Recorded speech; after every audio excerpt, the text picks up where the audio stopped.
콜럼버스의 계란 이야기를 다들 잘 아실 겁니다. 콜럼버스가 신대륙을 발견을 하고 돌아옵니다. 그를 환영하는 사람들도 있지만 그를 질투하는 사람들도 있었습니다. 그런데 콜럼버스를 질투하는 사람들에게 콜럼버스가 삶은 계란을 세워보라고 합니다. 예, 사람들이 삶은 계란을 세워보려고 하는데 자꾸 옆으로 넘어가는 거예요. 그때 콜럼버스가 이 삶은 계란의 끝을 살짝 깨트립니다. 그리고는 계란을 세웁니다.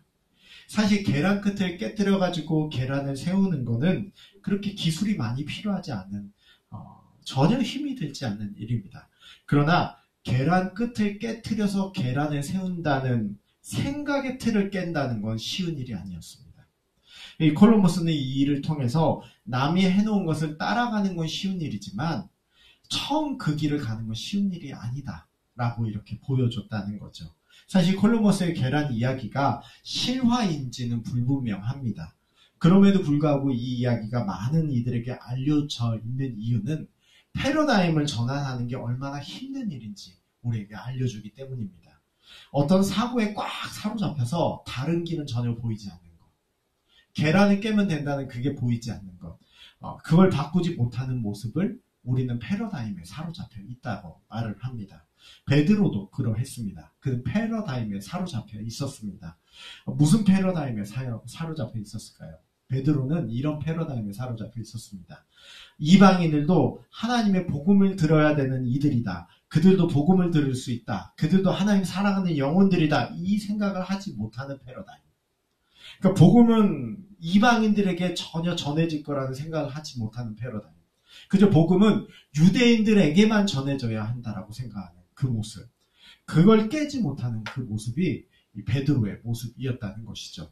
이걸 우리가 알 수 있는 게 오늘 우리가 읽지는 않았지만 34절, 35절 말씀 보면 잘 나와 있습니다. 베드로가 자기가 참으로 깨달았다라고 얘기를 해요. 하나님께서 이방인들에게도 구원을 베푸셨다. 허락하셨다. 이건 내가 참으로 깨달았다는 거예요. 이 베드로의 고백을 보면 그동안 베드로는 이방인도 하나님의 백성 된다는 것을 전혀 생각하지 않고 살았다는 것이죠. 그런데 우리 구약을 한번 생각해 보십시오. 룻기, 그 다윗의 조상이었던 룻은 모압 여인이었습니다. 이방인이었습니다. 아니 그보다 앞서서 기생 라합은 가나안 사람이었습니다. 또한 이미 과거 때부터 그렇게 하나님 과거 때부터 그 구원의 문을 이방인들에게 열어놓고 있었는데 무엇보다 결정적인 건 예수님의 말씀입니다. 예수님 말씀 보시면 이렇게 얘기를 해요. 오직 성령이 너희에게 임하시면 너희가 권능을 받고 예루살렘과 온 유대와 사마리아와 땅끝까지 이르러 내 증인이 되리라.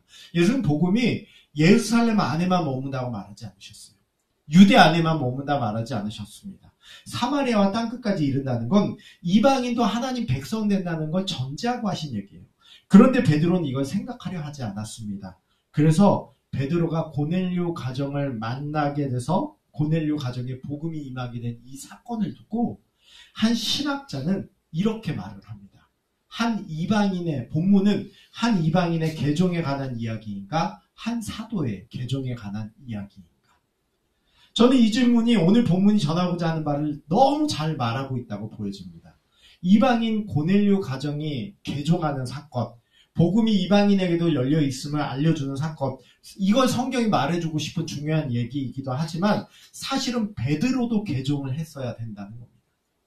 베드로도 패러다임을 벗어나는 모습이 있어야 한다는 걸 성경이 우리에게 가르쳐주고 있는 것이죠.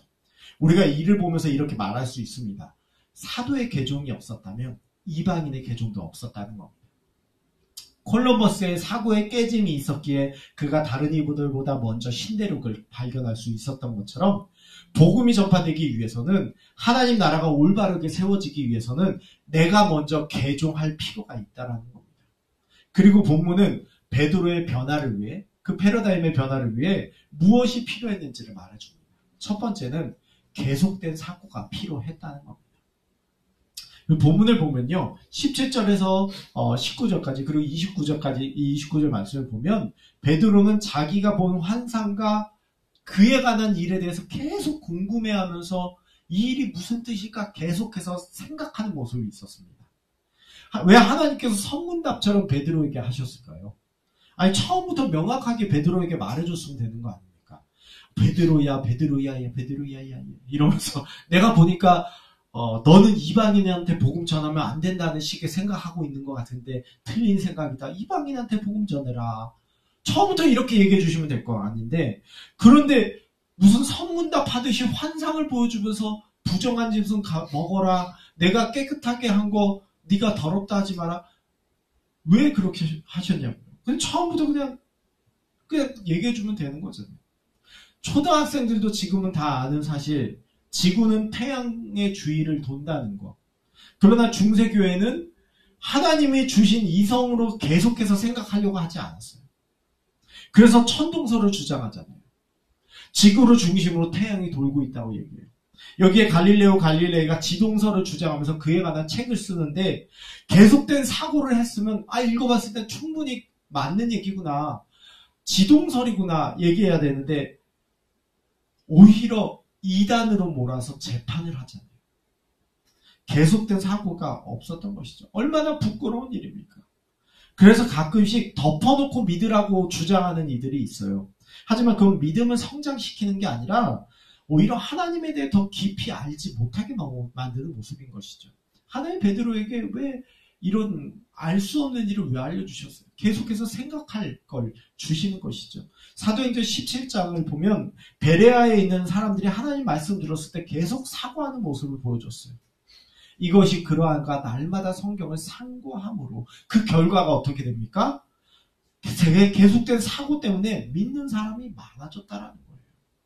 주께서는 우리에게 이성을 주셨습니다. 생각할 수 있는 힘을 주셨어요. 그리고 주께서는 숟가락으로 떠먹여 주듯이 하신 것이 아니라 베드로에게 환상을 보여주셔서 이것이 무엇인가 생각하게 하시듯 우리가 고민하고 또 고민하게 하십니다. 이단의 특징이 뭔지 아세요? 계속된 사고를 가로막는 거예요. 하나님 하나의 생각만 딱 주입하고 그 틀을 못 벗어나게 만들어요. 다른 정보를 못 받아들이게 만들어요. 그러나 계속된 사고는 우리를 올바른 하나님의 뜻이 무엇인지를 고민하고 발견하게 만드는 방법이 되는 거예요. 베드로처럼 계속된 사고가 필요합니다. 그게 우리를 올바르게 변화시키는 길이 될 줄로 믿습니다. 두 번째는요, 성령의 인도함을 받아야 된다는 거예요. 베드로의 계속된 생각이 있을 그때에 성령님이 베드로를 인도하세요. 앞서 환상을 주신 분도 하나님이지만 고넬료 일행과의 만남을 주선하신 분도 하나님이에요. 사도행전은 성령행전이라고 불러도 될 만큼 복음이 전파되는 데 있어서 성령님의 일하심을 우리에게 보여줍니다.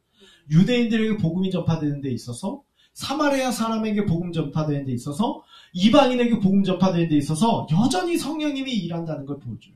우리는요, 자칫 계속된 사고만 하다가 성령이가 발을 맞추지 못할 수도 있어요. 베드로의 말을 한번 보세요. 베드로가 이렇게 얘기합니다. 이르되 유대인으로서 이방인과 교제하며 가까이 하는 것이 위법인 줄은, 왜 그들이 이방인과 교제를 안 하고 살았을까요? 신앙의 소수성 때문이었어요.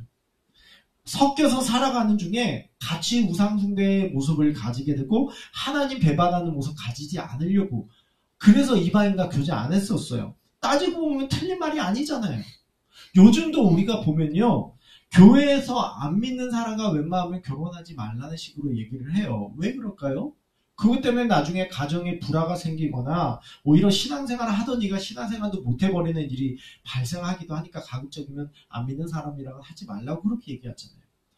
그러니까 사실은 이방인과 교제하지 않는 것 나름대로 합리적인 생각이었어요. 더구나 이방인과 교제하지 않기로 한 건 사실 유대인들 자체의 결정이 아니라 하나님의 구약을 통해서 경고하신 것이었어요. 그러니 이방인과의 교제 금지를 내세울 만합니다. 그러나 아무리 내가 보기에 이게 옳은 것 같아도 베드로는 성령님께 순종하는 모습이 있었다는 거예요. 내가 보기에 이게 너무나도 100% 아니 1000% 옳은 일인 것 같은 게 있어요. 이방인과 교제하며 생기는 위험성, 베드로가 이걸 한두 번 본 게 아닐 거예요. 내가 봤는데 이건 아닌 것 같아. 그래서 하면 안 돼. 이방인과의 교제 금지. 그리고 여기 베드로가 알게 모르게 동의하는 바가 있으니까 그 말을 하는 거 아니에요. 그런데 충분하고 합당한 이유가 여기에 분명히 존재해요. 그러나 베드로는 성령의 지시를 따른다는 거예요. 그럴 때 베드로의 개종과 이방인의 개종이 모두 일어났다는 걸 볼 수 있어요. 우리는 우리의 생각이 합리적일 때가 많아요. 틀린 생각은 아닙니다. 그러나 가끔씩 성령님과 다른 생각할 때가 있습니다. 결국 오늘 본문은 하나님께서 우리에게 주신 이성을 가지고 계속해서 사고를 하는 모습이 필요하다는 걸 말해줘요. 그리고 그럼에도 불구하고 우리가 잘못된 생각에 사로잡힐 수 있기 때문에 길을 안내해 주시는 성령님의 인도하심이 필요함도 말해줍니다. 이 두 가지가 서로 조화가 되어야 된다는 거예요. 맹목적인 믿음을 가져서도 안 됩니다. 사고함도 없이 그저 맹목적으로 덮어놓고 믿는 것도 안 됩니다. 또한 성령님의 인도 없는 삶을 살아서도 안 되는 거예요. 지성에 대한 훈련을 게을리해서도 안 되고 패러다임의 변화를 추구하려고 하는 계속된 사고의 자세가 필요하다는 거예요. 성경을 공부해야 되는 이유가 여기 있는 것입니다. 그러나 우리가 완벽한 이성의 사람들이 아닙니다. 계속된 사고는 분명히 필요하지만 완벽한 이성의 사람들이 아니기에 성령의 인도하심을 놓칠 수가 있어요.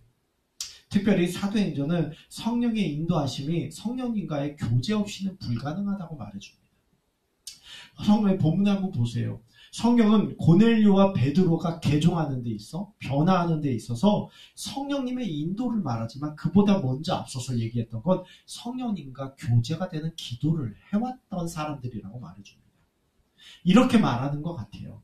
성령님의 인도받기 위해선 성령님과의 교제가 먼저다라는 거예요. 이렇게 말하는 것 같아요. 성령님과의 교제가 없으면 이방인과의 교제도 없다. 이렇게 말하는 것 같아요. 성령님과의 교제가 없으면 패러다임의 변화도 없다. 사랑하는 성도 여러분, 우리가 하나님 앞에 나왔습니다. 이 하나님 앞에 나온 것에는 우리의 계속된 사고도 필요하지만 무엇보다 주의 인도하심이 필요합니다. 이를 위해 우리는 주 앞에 엎드려 기도하는 자세가 필요합니다. 하나님, 내 길을 잘 아시니 인도해 주십시오라는 자세가 누구보다 필요합니다. 그 주 앞에 엎드려 기도하는 시간이 없이는 무엇도 우리에게 불가능합니다. 그렇기 때문에 분명히 계속된 사고를 하십시오. 그러나 기도의 자리를 놓치지 마십시오. 그게 하나님 기뻐하실 우리의 모습인 줄 믿습니다. 우리 이 부분을 놓고 같이 기도하면서 나갈 수 있으면 좋겠습니다.